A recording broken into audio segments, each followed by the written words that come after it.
ಅದಕ್ಕೆ ನಾನು ಮುಖ್ಯಮಂತ್ರಿ ಆದಮೇಲೆ ಅವರನ್ನ ಕರ್ಮಚಾರಿಗಳ ಆಯೋಗ ಅವರ ಅಧ್ಯಕ್ಷರನ್ನಾಗೂ ಕೂಡ ಮಾಡಿದ್ದೆ. ಯಾವಾಗ ನಾನು ಭೇಟಿಯಾದರೂ ಕೂಡ ಬಹಳ ಅಪರೂಪ ಭೇಟಿಯಾಗೋದು. ಯಾವಾಗ ಭೇಟಿಯಾದರೂ ಕೂಡ ಪೌರ ಕಾರ್ಮಿಕರ ಸಮಸ್ಯೆಗಳನ್ನೇ ಪ್ರಸ್ತಾಪ ಮಾಡ್ತಾರೆ ಹೊರತು ಬೇರೆ ವಿಚಾರಗಳನ್ನ ಪ್ರಸ್ತಾಪ ಮಾಡಲ್ಲ.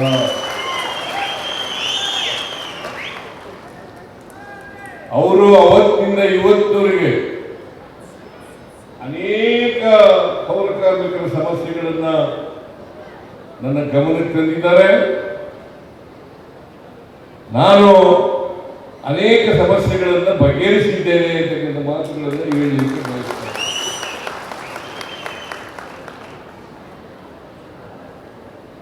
ಪೌರ ಕಾರ್ಮಿಕರು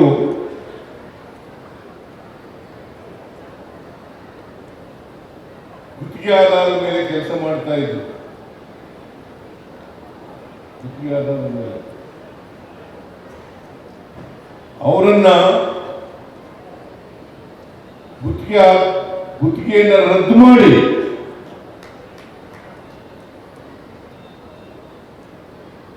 ಪುರಸಭೆಗಳು, ನಗರ ಪಾಲಿಕೆಗಳು, ನಗರಸಭೆಗಳು ಅವರ ವತಿಯಿಂದಲೇ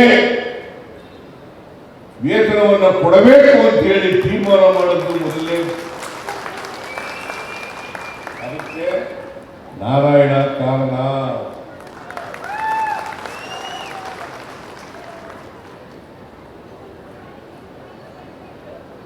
ಆಮೇಲೆ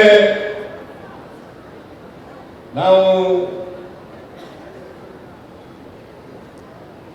ಪೌರ ಕಾರ್ಮಿಕರಿಗೆ ಊಟದ ವ್ಯವಸ್ಥೆಯನ್ನು ಮಾಡತಕ್ಕಂಥ ಕೆಲಸವನ್ನು ಮಾಡೋದು.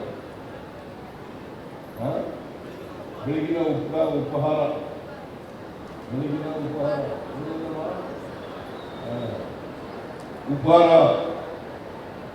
ಮಾಡತಕ್ಕಂಥ ಕೆಲಸವನ್ನು ಮಾಡೋದು.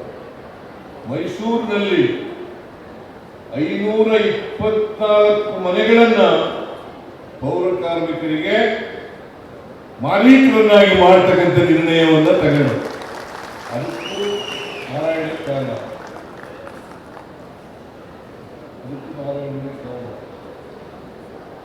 ಆಮೇಲೆ ಪೌರ ಕಾರ್ಮಿಕರಿಗೆ ಗೃಹ ಭಾಗ್ಯ ಯೋಜನೆಯನ್ನ ಜಾರಿ ಕೂಡ ತರ್ತಕ್ಕಂಥ ಕೆಲಸವನ್ನು ಮಾಡಿದ್ರು. ಇವತ್ತು ಪೌರ ಕಾರ್ಮಿಕರಿಗೆ ಮನೆಗೆ ನಮ್ಮ ಸರ್ಕಾರ 6.5 ಲಕ್ಷ ರೂಪಾಯಿಗಳನ್ನು ಕೊಡ್ತಾ ಇದೆ. ಫ್ರೀಯಾಗಿ, ಉಚಿತವಾಗಿ, ಫ್ರೀಯಲ್ಲಿ ಇಂಗ್ಲಿಷ್ ಪದ, ಉಚಿತವಾಗಿ. ಆಮೇಲೆ ಪೌರ ಕಾರ್ಮಿಕರು ಅವರಿಗೆ ಗುತ್ತಿಗೆ ಆಧಾರದ ಮೇಲೆ ಕೊಡ್ತಾ ಇರಲಿಲ್ಲ, ಕಾಂಟ್ರಾಕ್ಟ್ಗಳು ಕೊಡ್ತಾ ಇದ್ರು. ಅವ್ರು ಸರಿಯಾಗಿ ಸಂಬಳ ಕೊಡ್ತಿರ್ಲಿಲ್ಲ, ವೇತನ ಕೊಡ್ತಾ ಇರಲಿಲ್ಲ. ಅದಕ್ಕೆ ಇವರಿಗೆ ಮಿನಿಮಮ್ ವೇಜಸ್ ಆಕ್ಟ್ ಅಪ್ಲೈ ಆಗ್ತಾ ಇರಲಿಲ್ಲ.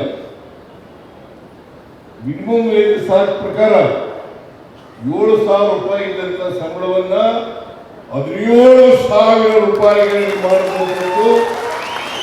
ಸಿದ್ದರಾಮಯ್ಯ ಹೌದಲ್ಲ?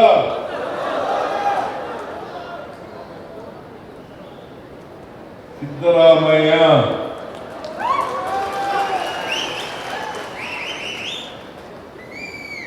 ಮತ್ತೆ ಪೌರ ಕಾರ್ಮಿಕರು ಗುತ್ತಿಗೆ ಆಧಾರದ ಕೆಲಸ ಮಾಡಬಾರದು, ಕಾಯಂ ನೌಕರರಾಗಿ ಮಾಡಬೇಕು ಅಂತೇಳಿ ಬೇಡಿಕೆಯನ್ನು ನಾರಾಯಣ ಇಟ್ಟಿದ್ದಾರೆ. ಕೆಲವು ಜನರಿಗೆ ಕಾಯಂ ಆಗಿದೆ. ಮೇ 1ನೇ ತಾರೀಕು ನಾನು ಈಗ ತಾನೇ ಶಿವಕುಮಾರ್ ಮಾತಾಡಿದ್ರು ನನ್ನ ಜೊತೆಯಲ್ಲಿ. ಮೇ 1ನೇ ತಾರೀಕು ಕಾರ್ಮಿಕರ ದಿನಾಚರಣೆ. ಅವತ್ತು ನಿಮಗೆ ಕಾಯಂ ಮಾಡತಕ್ಕಂಥ ಪತ್ರಗಳನ್ನು